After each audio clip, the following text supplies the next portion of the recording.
A mass abduction of school children in Nigeria has launched a massive rescue effort. According to a local Christian organization, gunmen broke into the St. Mary's Catholic School early Friday morning and took by force more than 300 school children as well as 12 of their teachers. It's now one of the worst mass kidnappings ever in the country and comes just days after more than 24 schoolgirls were abducted in a neighboring state. And this morning, Pope Leo said he is deeply saddened to learn of the kidnappings and asked for the immediate release of those that were kidnapped.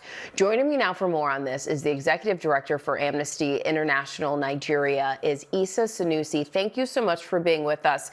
These mass abductions like this have been taking place since 2014, and in each case, more than 100 children were abducted. Has anyone claimed responsibility for the latest kidnapping, and what are the kidnappers' goals?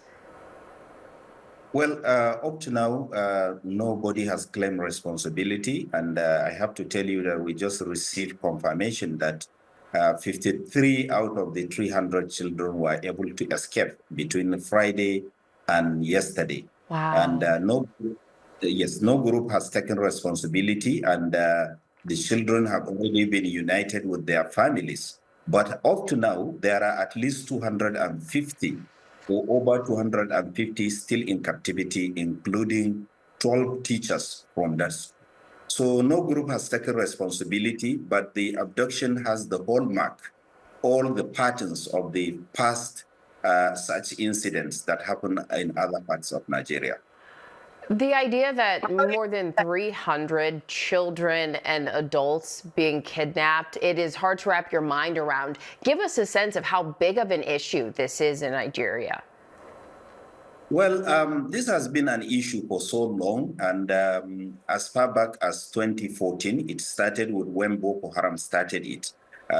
They abducted over 200 schoolgirls in Chibok, Borno State, and from then on, criminal gangs, abductors for ransom, and jihadist, Islamicist fighters continue to use abducting children, attacking schools as a way of making statement, as a way of asserting their own control and their capacity to inflict damage and show that the government is weak, it cannot do anything, and they can do whatever they like. So it's a big issue because children are involved, education is involved, because already some states in northern Nigeria where there is educational problem have already closed down schools, and more schools will be closed down. And the implication is that when these schools are closed down, sometimes it's just indefinitely, and some parents never want their children to go back to school forever. Wow, that has such wide-reaching impacts.